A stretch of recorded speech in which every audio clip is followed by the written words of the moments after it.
আমি নিজে কখনো বিমানে না উঠতে পারলেও আমার বানানো কেকটা কিন্তু বিমানে উঠে কাতার চলে গিয়েছে। গল্পটা আপনাদের সাথে শেয়ার করি, কেকটা কিভাবে কাতার গেল। এটা নিয়েছিলেন আন্টি তার হাজবেন্ডের জন্য। আঙ্কেল কাতারে থাকেন, তো আন্টি ওনার কাছে বেড়াতে যাচ্ছিলেন। তারপর উনি আঙ্কেলের জন্য এই কেকটা নিয়ে যাওয়ার চিন্তা করেন এবং আমাকে বলেন, আমি তাকে বানিয়ে দেই। আর ভাবলাম যে একটা ভিডিও করে ফেলি, আপনাদেরকে দেখায় আমাদের পেজের চকলেট ওভারলোডের টাপ কেকটা কীভাবে বানানো হয়ে থাকে।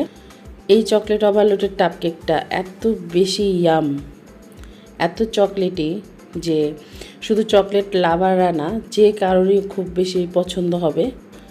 আর আমরা এত পরিমাণ চকলেট দিয়ে এটা বানিয়ে থাকি, টেস্টটাও অন্য লেভেলের চলে যায়। এখানে আমরা 2টা ব্র্যান্ডের চকলেট ইউজ করে থাকি।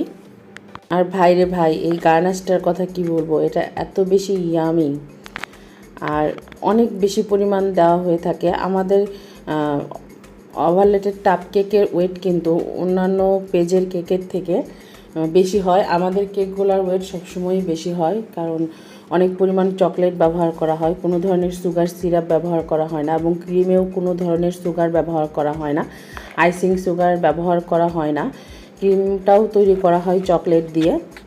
এজন্য 500 ml যে বক্সটা থাকে, এটাতে আমাদের টাপ কেকের ওজন হয় 340 গ্রামের মতো, এবং যেটা 1000 ml থাকে সেটাতে আমাদের 1 পাউন্ডের বেশি পরিমাণ কেক থাকে। আপনারা আমাদের থেকে কেক নিলে শুধু যে টেস্টের দিক দিয়ে বেশি মজার পাবেন এটা না, ওয়েটের দিক দিয়েও কিন্তু বেশি কেক পাচ্ছেন, কারণ আমাদের পাউন্ডগুলোও ধরা হয় 600 গ্রাম থেকে।